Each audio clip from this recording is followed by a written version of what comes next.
so aptly put the cultural mention, because now, strangely enough, it's not just a film, because anywhere in the world you go and you say those two strange words, Star Wars, everybody, in the abject least interested person in the world in sci-fi or Star Wars will know those two words. They'll know what you're talking about if you say Star Wars. So it has filtered into the culture of many nations, for good or for bad. I don't know whether it's a good thing or a bad thing. I think it's kind of a good thing.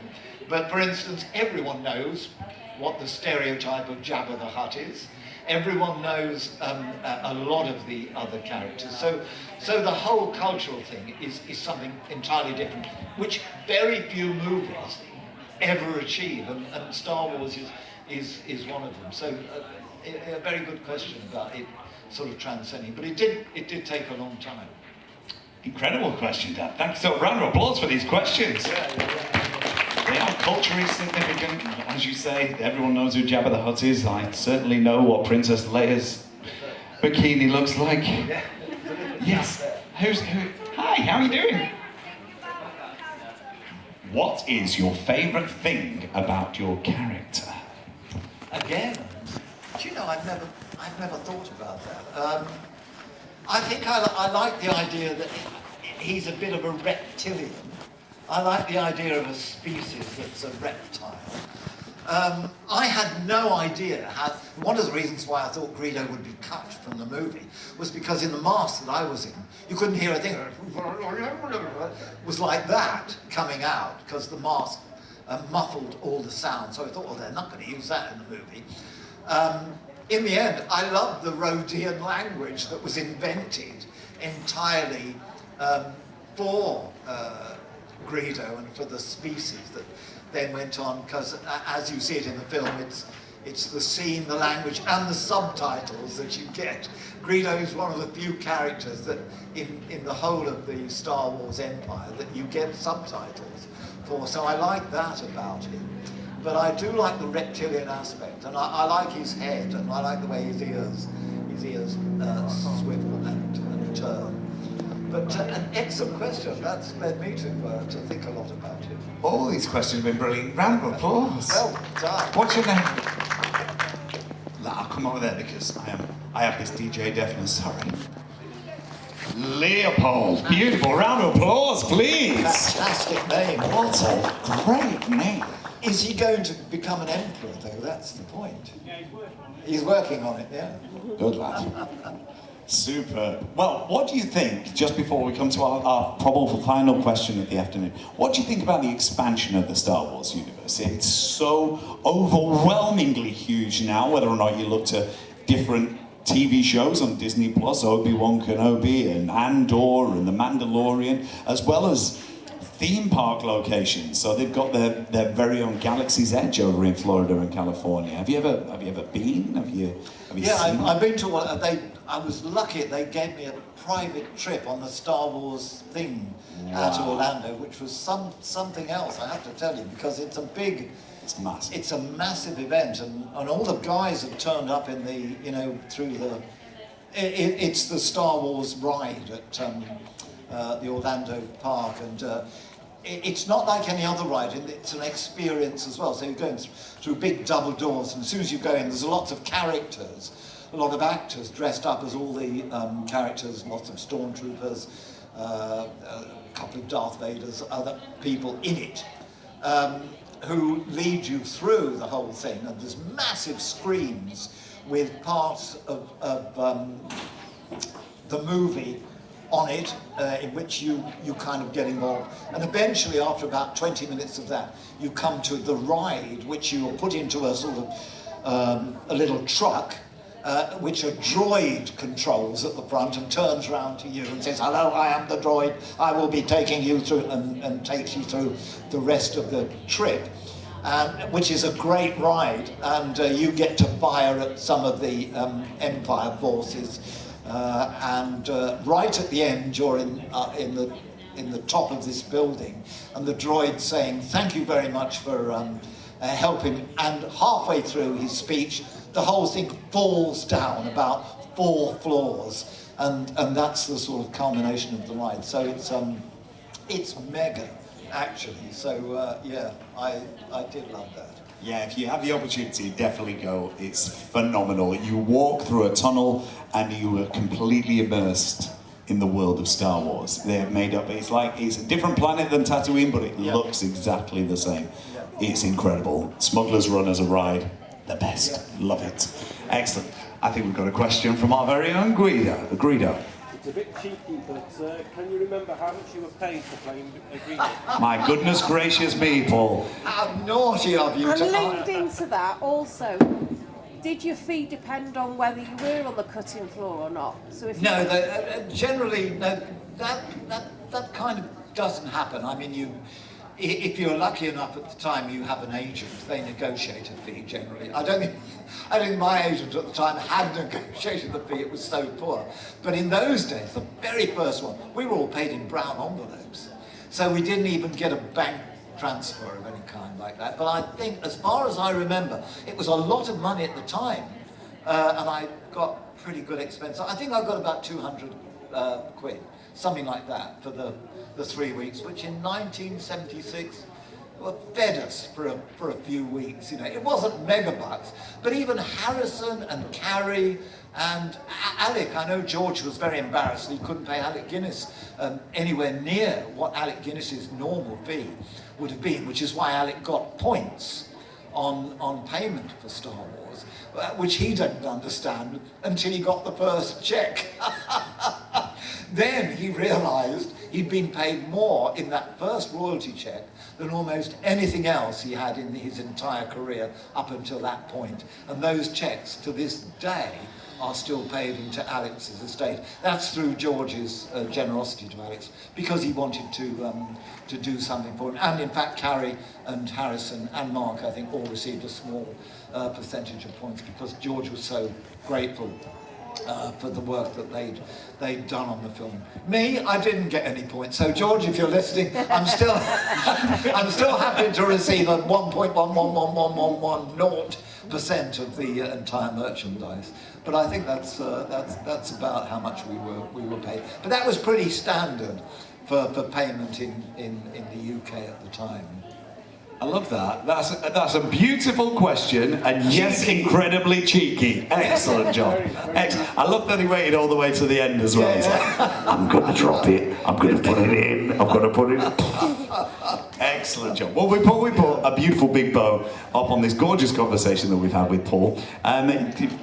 The gorgeous world of media and sport runs within your family, and we had a little chat earlier on because Paul's son, also Paul, is a wonderful Paralympic gold medalist. So, yes, we love it.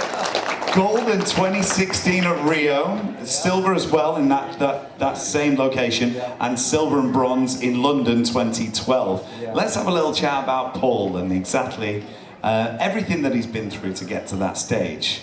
Well, you used to Google Paul Blake and get me. Now you get him, the bastard, because he's more famous than I am. But I cannot tell you how proud we were, because we got to go to both London and Rio and see him and run. And to hear 80,000 people all shouting your son's name God, it was just the most empowering moment of my life and the most proud.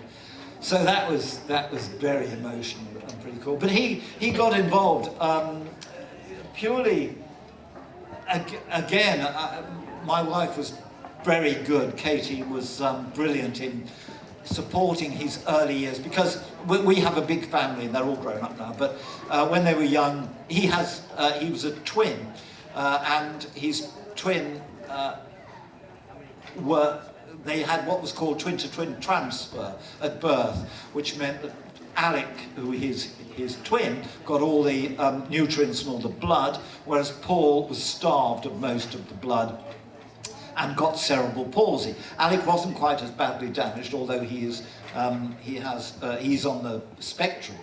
But Paul was left with not terrible disabilities, but enough to affect his short-term memory and his academic ability. So he was the least successful of all the kids growing up. All the rest of them went to university, did reasonably well in their life and their careers.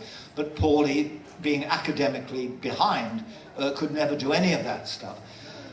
But until 1 year in secondary school, he was about 14 or 13, and there was a mile race at school, and he entered it because he was quite good.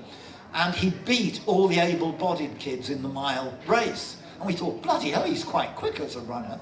And then he carried on being interested in athletics and running, and joined the local club, beat all the kids in the local club, all the able-bodied. Got a time that the county got interested in him, so they sort of saw him, and he beat all the county kids. And then England got interested in him, and he got the top time in England at the time. So that sort of led him then to being chosen to be a member of the original British squad in the 2012, or prior to that, it was in the World Championships he went to, and he did pretty well there.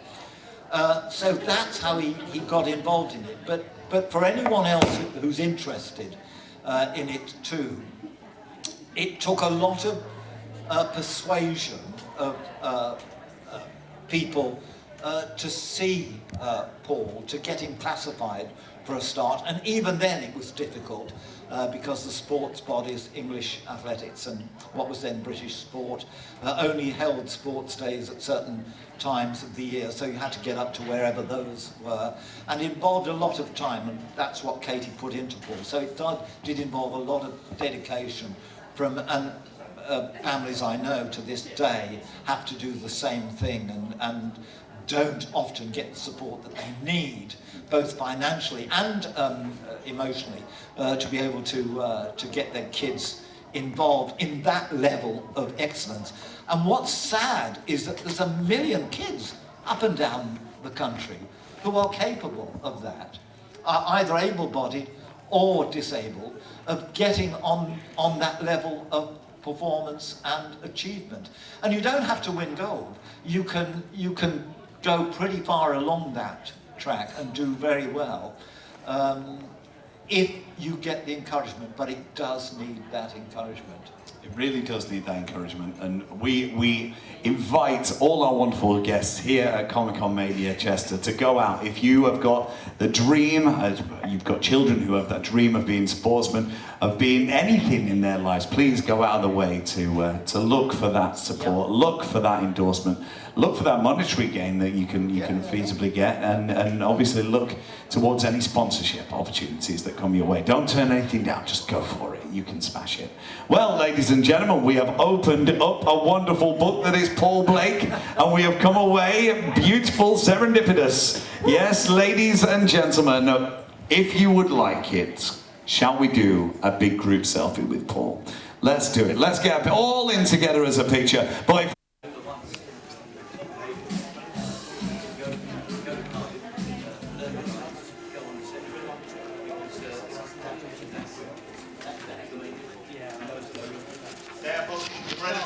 I'm sure you will all attest, but in your opinion, who is the ultimate doctor?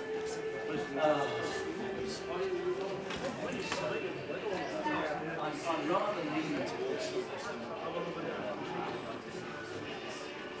what is thought something slightly different really from any of the other doctors, and also. Well, that's always good as well. Support your mates. Well, let's throw out some names and we'll let you guys. We got Doctor Who fans in? Make some noise, come on. Yeah! All right, let's throw a few names, and the louder you scream, the more that we feel that they've got the love for that particular doctor. Colin Baker. Go on now, Colin. Sylvester McCoy. Yeah! Oh, very good. Oh, yeah. That's a good one. Okay. Christopher Eccleston. Yeah! Oh, yes, brother. Well done, Liam. What about Shooty Gabler? Yeah! Shooty doing a good job, happy? Yeah. Okay. Oh, there you go, yes. Shall we fire Billy Piper at them and see what happens there? Jodie Whittaker? Yeah! Let's wrap it up in a big bow. David Tennant? Yeah. I think that was the one, Shall Shall we name David as the ultimate doctor? Absolutely. Let's do it. So, you want us to go back even further?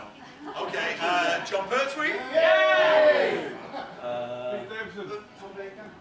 Tom Baker? Yay! Pete Davidson? Yay! I've just heard William Hart. Oh, that was a good shout, yes.